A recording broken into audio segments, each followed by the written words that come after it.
पाकिस्तान और चाइना के मिलिट्री इत्तेहाद ने भारत को तो झटके दिए ही हैं, अमेरिकन स्ट्रेटेजिक थिंकर्स भी परेशान हो चुके हैं और आर्टिकल्स पे आर्टिकल्स आ रहे हैं इस हवाले से कि किस तरह पाकिस्तान एयरफोर्स ने चाइनीज मिलिट्री इक्विपमेंट को यूज करके भारत की धज्जियां उड़ाई हैं। आज की इस वीडियो में हम देखेंगे कुछ और ग्लोबल रेफरेंसेस जो बता रहे हैं पाकिस्तान और चाइना की सुप्रीमेसी, J-10C को किस तरह इस्तेमाल किया गया है, क्या टेक्निकल चीजें हैं। जैसे कि मैंने आपसे वादा किया था कि जो जो टेक्निकल डिटेल्स आती जाएंगी मैं आपके साथ शेयर करता जाऊंगा। तो इन आर्टिकल्स में जो टॉप लेवल के स्ट्रेटेजिक एनालिस्ट हैं वो फैक्ट्स बता रहे हैं कि किस तरह ये सारी डॉग फाइट हुई, किस तरह पाकिस्तान ने एयर सुपीरियॉरिटी हासिल की और किस तरह राफेल्स को मार गिराया। हम ज्यादा से ज्यादा कोशिश कर रहे हैं कि ग्लोबल और न्यूट्रल एनालिस्ट के जो एनालिसिस हैं वो आपके सामने रखें। वीडियो के आखिरी हिस्से में हम देखेंगे डोनाल्ड ट्रंप का मिडिल ईस्ट का विजिट और कैसी कैसी क्रेजी डील्स वो साइन कर रहे हैं सऊदी अरब, यूएई और कतर के साथ।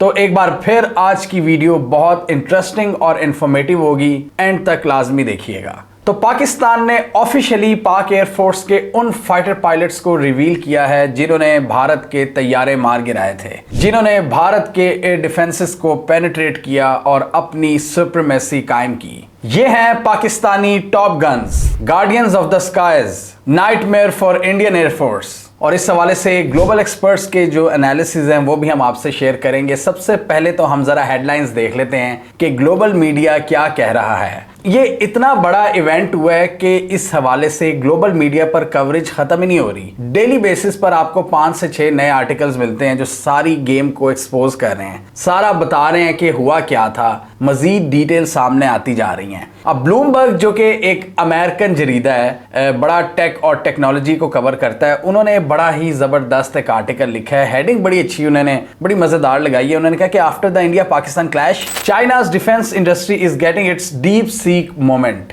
आपको याद होगा अभी 2-3 माह पहले चाइना का जब deep seek AI platform launch हुआ तो किस तरह उसने अमेरिकन एआई प्लेटफॉर्म्स के शेयर्स बिठा दिए थे और अमेरिकन एआई और टेक्नोलॉजिकल फर्म्स के शेयर्स एक दिन में 1 ट्रिलियन से जायद गिरे थे और डीप सीक ने तबाही फेर दी थी। तो ब्लूमबर्ग अब कह रहा है कि चाइना की डिफेंस टेक्नोलॉजी ने अब वही मोमेंट हासिल किया, उसको रिक्रिएट किया है पाकिस्तान एयरफोर्स की मदद से, क्योंकि हम देख रहे हैं कि चाइना की डिफेंस इंडस्ट्री के शेयर्स बूस्ट कर रहे हैं। स्पेशली ये जो चेंगडू एयरक्राफ्ट कंपनी है जो J-10C फाइटर जेट्स बनाती है, JF-17 थंडर्स बनाती है, उनके शेयर्स किस तरह ऊपर चढ़ रहे हैं और बहुत से मुल्क अब J-10C खरीदने में इंटरेस्टेड नजर आ रहे हैं, जिसमें इजिप्ट अभी सरे फहरिस्त नजर आ रहा है जो बहुत कीन है इन तैयारों को हासिल करने के लिए। और इससे एक दिन पहले ब्लूमबर्ग ने लिखा था कि Chinese weapons gain credibility after Pakistan India conflict, कि आज से पहले चाइनीज वेपन्स को जंग कंसीडर किया जाता था, यानी पुराने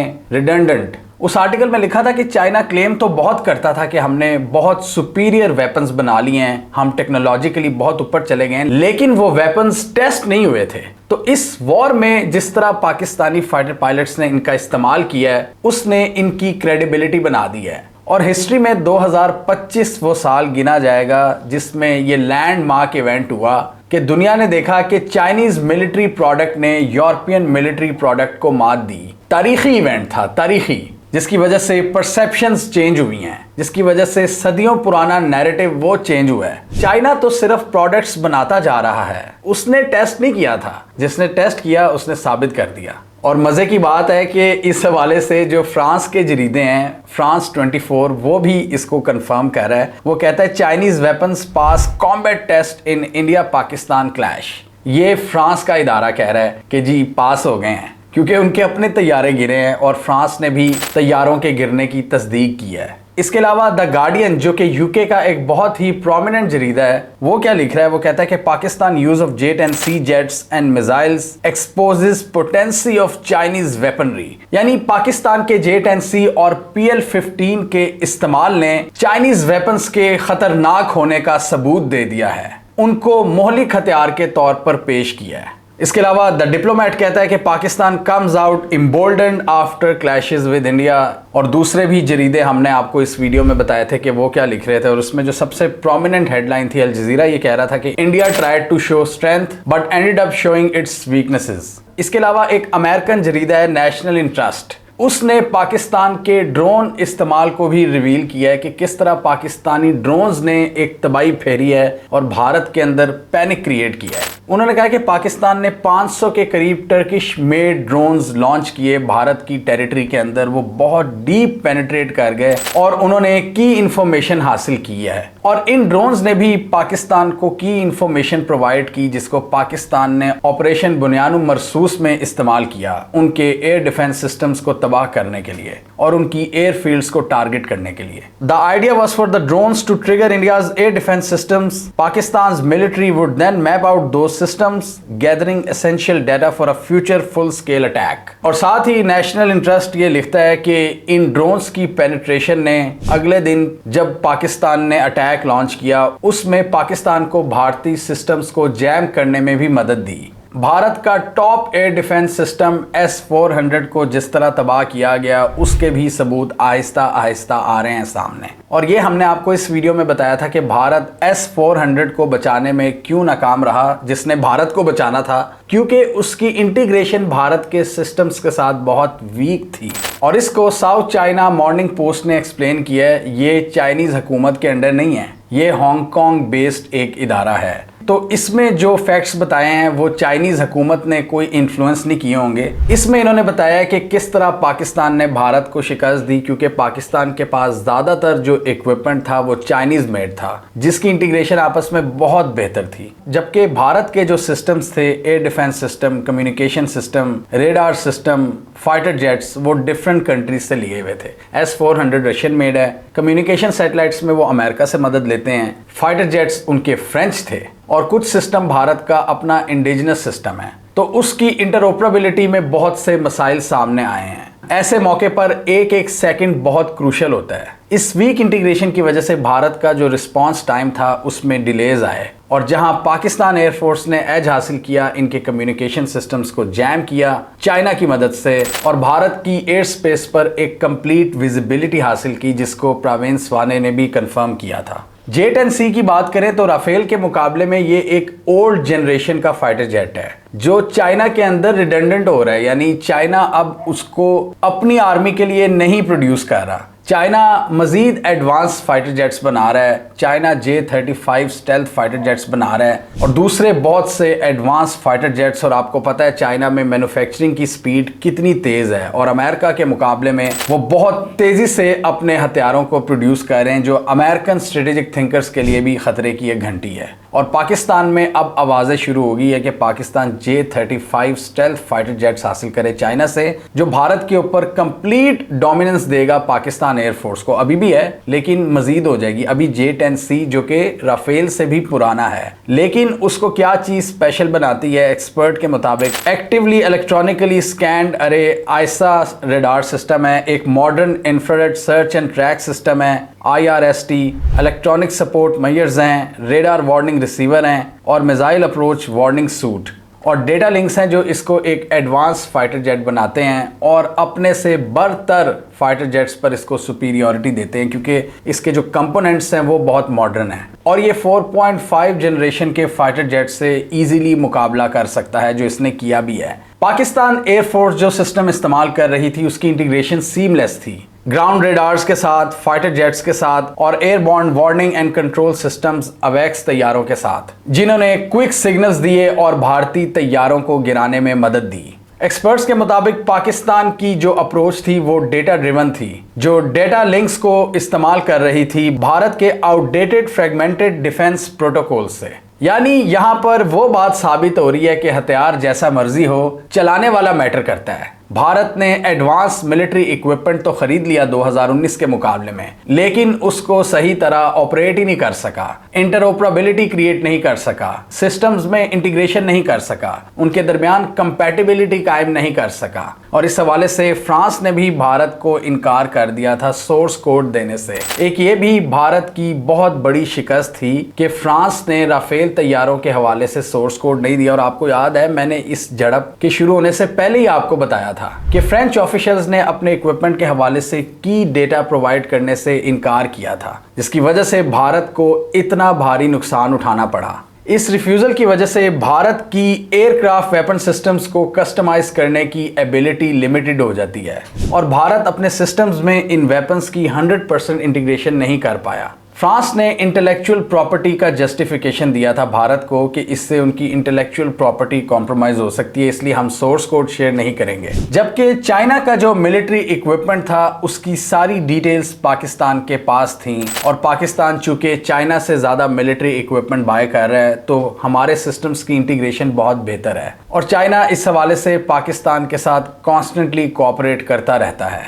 कम्युनिकेशन सैटेलाइट्स में भी चाइना पाकिस्तान की मदद कर रहा है और real time intelligence sharing Pakistan और चाइना के दरमियान, जिसने पाकिस्तान को प्रिसाइज रिजल्ट्स दिए और पाकिस्तान और चाइना की दोस्ती में एक नया बाब कायम हुआ। और इस हवाले से एक्सपर्ट्स का कहना था कि यहाँ पर भारत का मुकाबला सिर्फ पाकिस्तान से नहीं था बल्कि चाइना से भी था और इसी पार्टनरशिप को अब स्ट्रेटेजिक हल्के बड़ा ही गौर से देख रहे हैं और अमेरिका में खतरे की घंटियां बज चुकी हैं। पाकिस्तान की क्रेडिबिलिटी में इजाफा हुआ है और वो भारत जो अपने आप को चाइना का कंपेटिटर कह रहा था वो पाकिस्तान के हाथों मार खा गया। भारत ने साबित किया है कि वो किसी भी लड़ाई के लिए अभी तैयार नहीं है, इवन पाकिस्तान से ही जो उनसे 5 गुना छोटा मुल्क है और अमेरिका बहादुर इनको चाइना के मुकाबले में प्रॉप अप कर रहा है और इसलिए मैं इसको एक गेम चेंजिंग एपिसोड कह रहा हूं कि इसकी वजह से बहुत से स्ट्रेटेजिक एनालिस्ट के दिमाग चेंज हुए हैं, उनका सोचने का अंदाज अब तब्दील हुआ है और पाकिस्तान एक रिलायबल पार्टनर के तौर पर इमर्ज होगा पूरी दुनिया में और भारत की क्रेडिबिलिटी यहाँ पर शैटर हुई है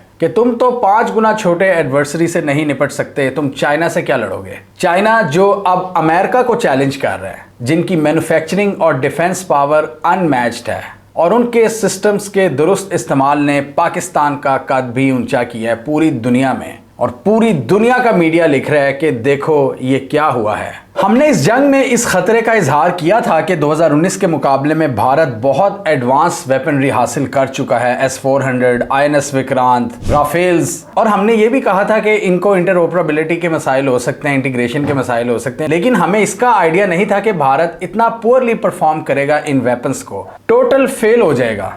अब आते हैं हम डोनाल्ड ट्रंप के मिडिल ईस्ट के विजिट पर। हमने सऊदी अरब का विजिट तो ट्रंप का देखा था जिसमें $600 बिलियन की डील और $142 की आर्म्स डील हुई थी और ट्रंप की तारीखी स्पीच जिसमें ट्रंप ने अमेरिकन इंटरवेंशनिज्म को लताड़ा था और कहा था कि ये जो नियो कॉन्स हैं, जो वॉर हॉक्स जिन्होंने पूरी दुनिया में तबाही फेरी है, जो ब्यूटीफुल प्लेन्स में बैठकर दुनिया को डेमोक्रेसी के लेक्चर्स देते हैं, जो बगदाद और काबुल को आर्टिफिशियली मॉडर्नाइज करने की कोशिश करते हैं, वो नाकाम हुए हैं। और देखो ये होती है सक्सेस जो सऊदी अरब और यूएई ने की है, जो यहाँ के लोगों ने की है और हम पूरी दुनिया में पीस और प्रॉस्पेरिटी का पैगाम लेकर आए हैं। उसके बाद हमने कहा था कि ट्रंप ने यूएई और कतर का विजिट करना है, वहाँ पर ज़बरदस्त इस्तकबाल किया गया। यूएई का जो इस्तकबाल किया गया यूएई के अंदर वो बड़ा वियर्ड किस्म का था। 2 साइड्स पे वो लड़कियाँ खड़ी हुई थी और अपने वो बाल खोल कर मलंग स्टाइल में वो अपने बालों को हिला रही थी, वो बड़ा वियर्ड था। लेकिन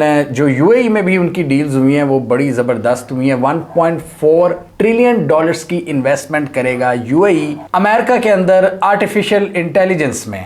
ये अरब ट्रंप के लिए कुछ भी करने को तैयार हैं और एंड पर हम देखेंगे कि ये क्यों इतना इनकी पक्की दोस्ती है अरब लीडर्स की और ट्रंप की। इसके अलावा हमने देखा कि यूएई की ग्रैंड मॉस्क का विजिट किया, लेविश डिनर और यूएई की ज़बरदस्त राहदारियों का विजिट करवाया गया। और हमने मिडल ईस्ट के विजिट में ये भी देखा है कि ट्रंप ने तनकीद की है एप्पल पर कि आप अपने आईफोन्स इंडिया में मैन्युफैक्चर ना करवाएं, आप ज़्यादा से ज़्यादा मैन्युफैक्चरिंग यूनिट्स को अमेरिका में लेके आएं। जिस तरह इन्होंने चाइना में मैन्युफैक्चरिंग को बहुत कम किया है, पहले 80% तक एप्पल चाइना में मैन्युफैक्चर होता था, अब उसको वो कम करके अपने दोस्त ममालिक या अमेरिका के अंदर लेकर जा रहे हैं। तो इस हवाले से उन्होंने एप्पल को भारत के प्लान से भी खबरदार किया है कि इंडिया में ज़्यादा मैन्युफैक्चरिंग ना लेके जाएं। यूएई की जो इत्तेहाद एयरवेज है उन्होंने बोइंग के साथ एग्रीमेंट किया है और तकरीबन 28 बोइंग एयरक्राफ्ट खरीदेगी इत्तेहाद एयरवेज। इनका इस डोमेन में भी एक बड़ा ज़बरदस्त कोलैबोरेशन है अमेरिका का और अरब्स का। अरब्स की जो एयरलाइंस है वो पूरी दुनिया में टॉप नॉच मानी जाती हैं और जो बोइंग कंपनी है अमेरिका की वो उसके साथ डील्स करती हैं। सबसे बड़ी बोइंग ने डील की है, हिस्ट्री की सबसे बड़ी डील कतर के साथ की है,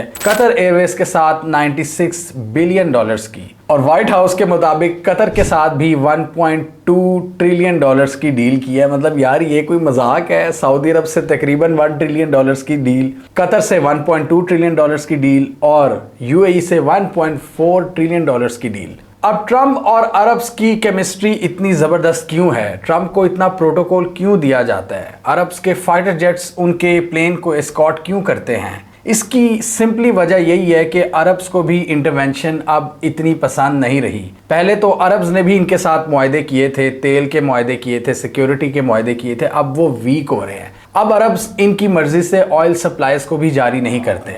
अब अरब्स भी एक स्ट्रेटेजिक एटोनॉमी हासिल करने की कोशिश करें, इसलिए वो अमेरिकन इन्फ्लुएंस से अपने आप को आज़ाद कर रहे हैं। वो चाइना, रूस और दूसरी पावर्स के साथ भी इंडिपेंडेंटली मुआहदे कर रहे हैं। चाइना के साथ स्ट्रेटेजिक एग्रीमेंट एक बहुत बड़ी चीज़ थी जो सऊदी अरब ने की थी, और बाइडन और दूसरे कन्वेंशनल जो सदर होते हैं अमेरिका के, वो इनको डिक्टेट करने की कोशिश करते हैं। अब क्राउन प्रिंस मोहम्मद बिन सलमान और दूसरे जो नए यंग अरब लीडर्स आ रहे हैं, वो स्ट्रेटेजिक एटोनॉमी को असर्ट करना चाहते हैं। वो इंटरवेंशन के खिलाफ हैं और डोनाल्ड ट्रंप ने उनकी सरजमीन पर खड़े होकर इंटरवेंशनिज्म को लताड़ दिया है। तो इसलिए इनकी बॉन्डिंग बहुत ज़बरदस्त है और खुश होकर इन्होंने ट्रिलियंस ऑफ डॉलर्स के एग्रीमेंट्स अनाउंस कर दिए हैं, इन्वेस्टमेंट्स अनाउंस कर दिए हैं। और अरब्स के लिए शायद ये रकम कोई इतनी बड़ी ना हो, लेकिन वो इस चीज़ का ऑनर कर रहे हैं कि ट्रंप हमारी स्ट्रेटेजिक एटोनॉमी की रिस्पेक्ट करते हैं। ट्रंप इनको इजराइल के साथ नॉर्मलाइजेशन के हवाले से भी प्रेशराइज नहीं कर रहे।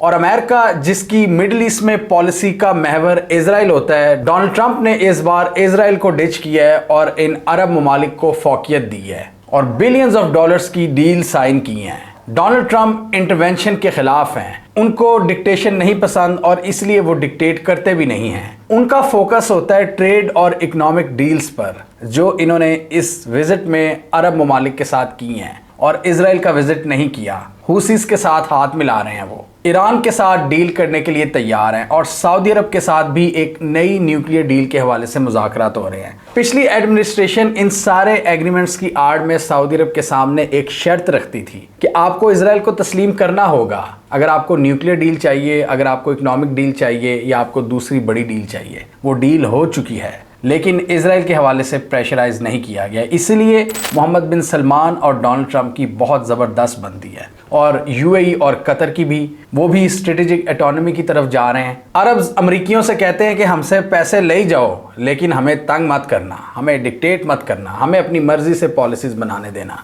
वैसे तो बहुत सी अमेरिकन फर्म्स इनके कंट्रीज में काम कर रही हैं, लेकिन अरब्स भी एक हद तक इनको अलाउ करते हैं इंटरवेंशन के लिए। ज़्यादा इंटरवेंशन इन अरब्स को भी नहीं पसंद और डोनाल्ड ट्रंप वो इंटरवेंशन चाहते नहीं हैं। तो आप मज़ीद देखेंगे कि इनकी दोस्ती गहरी होगी डोनाल्ड ट्रंप के अंडर। और मोहम्मद बिन सलमान जहां दूसरी दुनिया के साथ इत्तेहाद कर रहे हैं, वो अमेरिका को भी एलियनेट नहीं कर रहे हैं। उनको पता है अमेरिका की भी अभी एक इम्पोर्टेंस है और डोनाल्ड ट्रंप के अंडर उनके ताल्लुकात अमेरिका से बेहतर हो रहे हैं, जो बाइडन के दौर में काफ़ी ख़राब हो गए थे।